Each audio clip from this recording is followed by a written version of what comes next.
মানে কি দস্তা দস্তি, আমরা মাজার ভাঙতে আইছে। আমি একটু মফিজের মতো গেলাম আর কি, ওই ফতু একটা কাঁদি, সোহেল ভাই ভাই একটু ইউনিফর্ম লোন, আমি বলছি না, একটু চোখ ফাঁকি দিয়া বক্তর করে লুঙ্গি টুঙ্গি করে গেলাম। দাঁড়ি নাই, কিছুই নাই। আল্লাহ রসুলের কলিজার টুকরা শাহজালাল ইয়েমেনি রহমতুল্লাহ আলাইহির ফাসিক ফুজ্জাররা কেন দায়িত্বে? যদি দায়িত্বে থাকা লাগে কমিটিতে, ওলামায়ে কেরাম মাজার কমিটিতে থাকবে, কথা ঠিক না? যত ইনকাম হবে রেভিনিউ খাতে যাবে, এটা ডিসি সাহেবের অ্যাকাউন্টে যাবে, সেখান থেকে রাষ্ট্র সেটা ব্যয় করবে। এরা কারা? এরা কারা? এরা কি করছে এখানে? বাইতুল্লাহ শরীফের নামাজগুলো স্যাটেলাইটে সবসময় হারামাইন চ্যানেল থেকে দেখা যাচ্ছে, রাসূল সাল্লাল্লাহু আলাইহি ওয়াসাল্লামের রওজা আথার চ্যানেল থেকে দেখা যাচ্ছে, যাচ্ছে কিনা? এখানে ফটো উঠানো যাবে না। শাহজালাল ইয়েমেনি তোমার কি? তিনি সমগ্র মুসলিম মিল্লার সম্পদ, তিনি কারো অধিকার নয়। আমি এই বিচার প্রশাসনের কাছে দিয়ে গেলাম, তোমাদের কাছে দিয়ে গেলাম, 100% শাহজালাল ইয়েমেনি রহমতুল্লাহ আলাইহির মাজার যাতে শিরক বিদআত মুক্ত হয়। দূর থেকে ওলামায়ে কেরাম এটা সুন্দর করে হেফাজত করবে, পর্যটনার্থীরা আসবে, দোয়া করবে, জিয়ারত করবে, আল্লাহর কাছে কান্নাকাটি করবে, কথা ঠিক কিনা? হুরকা হুরকা নাই। আমার সাথে আজকে যে আচরণ করছে, আমাকে ইনসাল্ট করছে, আমার গায়ে হাত দিয়েছে, অথচ প্রতিদিনের বক্তৃতায় যখন মাজার ভাঙা হয় আমি প্রতিবাদ জানাচ্ছি। এগুলো অসম্মান করবেন না, এগুলো আমরা শিরক বিদআত মুক্ত করব। মাজারের তো কোনো দোষ নাই, আল্লাহর ওলিদেরকে আমাদেরকে সম্মান করতে হবে। ওরা কারা?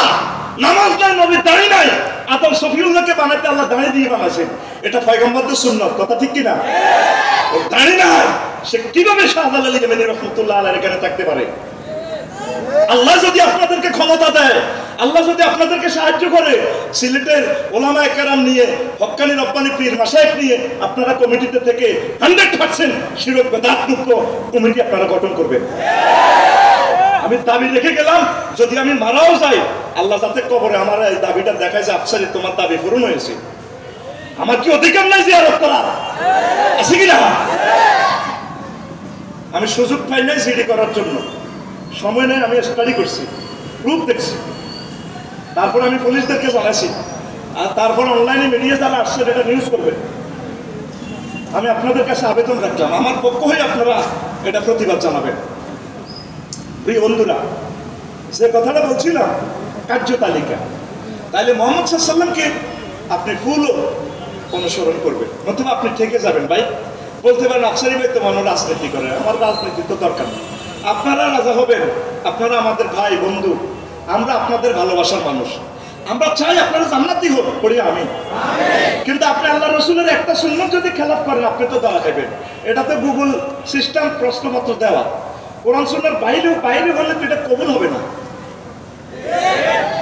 কি সুন্দরভাবে আপনি সারা জিন্দেগি বিভিন্ন মানুষের মতাদর্শ মানছেন, মরবার সময় আবার কাপড় টাপড় লাগাই করে লোকটা কেমন ছিল এটা জানা যাইব, লোকটা ভালো ছিল। আল্লাহ কয় ফাইজলামি আমার সাথে আসছে, একজনের কেমন ছিল, সবাইকে ভালো ছিল।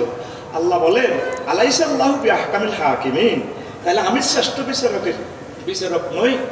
সূরা ফাতিহা পড়লে যেভাবে বলা হয় ওয়ালা দাল্লিন আমিন, সূরাতুল বালাদটা পড়লেও, সূরা 3টা পড়লেও কি বলে? বালা। আলাইসা আল্লাহু বিআহকামিল হাকিমিন পড়লে মুসল্লিরা বলবে কি? বালা, হ্যাঁ রব আপনি শ্রেষ্ঠ বিচারক। তাহলে আপনার জীবন রাসূলের তরিকা হইল না, আপনি তো ধরা খাইবেন। আপনি এই আল্লাহর হুকুম আহকামগুলো আপনাকে বাস্তবায়ন করতে হবে। আল্লাহ রসুলের সমাজে চুরি হয়েছে না? হয়েছে না? চোরকে শাস্তি দিচ্ছেন তো, ক্রিমিনাল কোর্ট থেকে আল্লাহ রসুল দিচ্ছেন তো। আল্লাহ রসুলের সমাজে জেনা হয়েছে তো, বিচার করছে কিনা? করছে আল্লাহ রসুল। এই এতটুকু খাদাইয়া ফাতরে শেষ করছে। এখন আফসারি ভাই যদি জিনা করে প্রমাণিত, আপনারা তারা ফাতরে বেরিয়ে নেবেন। যদি মায়া লাগে আফসারি ভাইরে এত বোয়াল মাছ খাওয়াইলাম, আফসারি ভাইকে ফাতর মারতে মায়া লাগে। আল্লাহ সূরা নূরে বলছেন ওয়ালা রাআফাতা ফি কুলুবিকুম, যদি তারা মায়া দেখাও জিনা করে, তোমার ইমানের রশি আমি কেটে ফেলবো, ইমানের লাইন ডিসকানেক্ট করে ফেলবো। কে কর? AK-47 রাইফেলের মতো হাত দেখাও আল্লাহর দিকে, কে কর? আল্লাহ। কে বলে? তো এখন এই কাজগুলো করবে কে? কাজগুলো তো আপনাদেরকে করতে হবে। এটা তো আল্লাহ শাহানু করবেন না। এই সিলেটে থাকবেন আপনারা, ইসলামী আইন বাস্তবায়ন আপনারাই করবেন, আপনারাই জান্নাতে যাবেন। এখন আমাদের সমাজে কিছু মানুষ আছে, হাজী সাহেব মসজিদের সভাপতি সবকিছু এত কিছু ভালো লাগে না। আর নাকিবুদ্দিন ওলা তাতাফাররাকু এত ভালো লাগে না। নামাজ কলমা পড়ি রোজা রোজা থাকি, বাউরে জান্নাতের দিকে চলে যাবো, কাছে ভালো লাগে না। সুবহানাল্লাহ সুবহানাল্লাহ সুবহানাল্লাহ, ঠিক না? মসজিদের আট কাতারে কাড়া একটু একটু সেকেন্ড ওয়া হয়ে পারতো গায়রিল মাকদুজা ওয়ালা দাল আসেনি। আর আজকের মাহফিলের পর যাই দোকানে কালকে 8টা বাজে জিন্দাবাজার, সেখানে যাই বলবো বাচ্চু নাটারে বলবো আর কি, বুঝছা বুড়া মানুষ হাজি সাহেব কত ওয়াজ শুনলাম, এত সুন্দর সুন্দর ওয়াজ। আফসারি ব্যক্তি ওয়াজগুলো তারা আনলো কেন? কয় কি দিন কায়েম ফরজ, বলে এই কাজগুলো করতে হবে, civil code, criminal code, district কোর্টে রাসূল সাল্লাল্লাহু আলাইহি ওয়াসাল্লামের সুন্নাহ বেলা আমল করতে হবে। এটা কোন ধরনের কথা? বাচ্চু নাটা সিগারেট টানে দেবো, আরো কত শুনবি কিতাবের নাম, আরো কত শুনবি কিতাবের নাম। আল্লাহ রসুলের 23 বছর না মানা পর্যন্ত আমরা কামেল মোকামেল মোমেন নয়। এখন সেটা করলে এই সুন্নাহকে এটে আপনাকে কোরআনের আইন বাস্তবায়ন করে দেখাই দিতে হবে, তাহলে আপনি জান্নাত পাবেন। আমাদের অবস্থা এমন হয়েছে, আল্লাহ শানু জিব্রাইলের ফোন করে, জিব্রাইল কইরে তুই, আল্লাহ আমি সপ্তম আসমানে আছি, আপনি ফাটাছেন তো একটা ফাইল লই এদিকে। হ্যাঁ, সোহেলের মার্কেটে এখানে 75 টাকা জাফলংয়ের পাথর আছে, গোলাগঞ্জের পাথর আছে, ঢোকাইছে মিকাইলের কুর্তি খাওয়াই দিচ্ছে, ইসলামিক তুই দাঁড়াই দিচ্ছে পাথর না। তারা করবে কাজ না আপনাকে, কাদেরকে? মুসলিম মিল্লাহ কোরআনকে ছেড়ে দিয়েছে। কোরআনের দিকে আসে, জান্নাত কামান। আর কয়টা বছর বাঁচবে ভাই, আর কয়টা বছর বাঁচবে?